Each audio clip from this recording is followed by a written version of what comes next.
রায়বাড়িতে বউ হাতের তত্ত্ব নিয়ে এসে ছুটির ছোটবেলার ছবি দেখে চমকে গেল সাবিত্রী। হাস করলো সব সত্যি। প্রতিজ্ঞা ধারাবাহিকে দেখা যায় ছুটিকে নিয়ে অভি বাথরুমে থাকে, আর তারপর দরজা খুলে যেটা দেখে ইন্দ্র সহ সবাই অবাক হয়ে যায়। শিখা জানতে চায় এ কি? অভি দাদা ভাই, তুমি নতুন বৌদিকে নিয়ে বাথরুমে কি করছো? শিখার মুখটা চেপে ধরে ইন্দ্র এবং শিখাকে বলে যে, শিখা তুই যা, আমরা ওদেরকে নিয়ে আসছি। এই বলে ইন্দ্র অভিকে বলে, কি রে অভি, বেরিয়ে আয়, নিজের কাকিমা ডাকছে। অনেক স্ত্রী আচার আছে যেগুলো পালন করতে হবে, নিচে চল।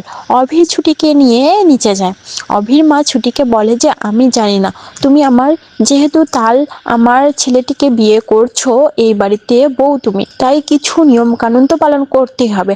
আমি তো মা, সেই নিয়মগুলো অস্বীকার করতে পারি না। এই বলেই যে স্ত্রী আচারগুলো থাকে সেগুলো ছুটিকে নিয়ে আস্তে আস্তে করে করিয়ে নেয় অভির মা, এবং ছুটিকে বলে, আজকের পর থেকে আমার দায়িত্ব তোমার, সেটা মাথায় রেখো। মনে মনে ভাবে ছুটি, এই সম্পর্কটা তো মিথ্যে, এই মিথ্যে সম্পর্কে এত দায়িত্ব আমি কি পারবো এই একটা বছর এই দায়িত্ব পালন করতে?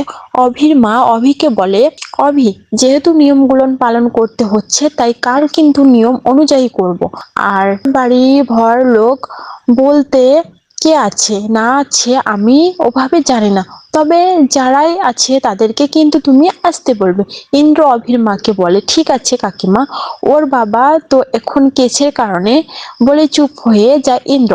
অভির মাকে বলে যে, কাকিমা ওর একটা দিদি আছে সাবিত্রী দি, ওনাকে তাহলে বলবো আসতে।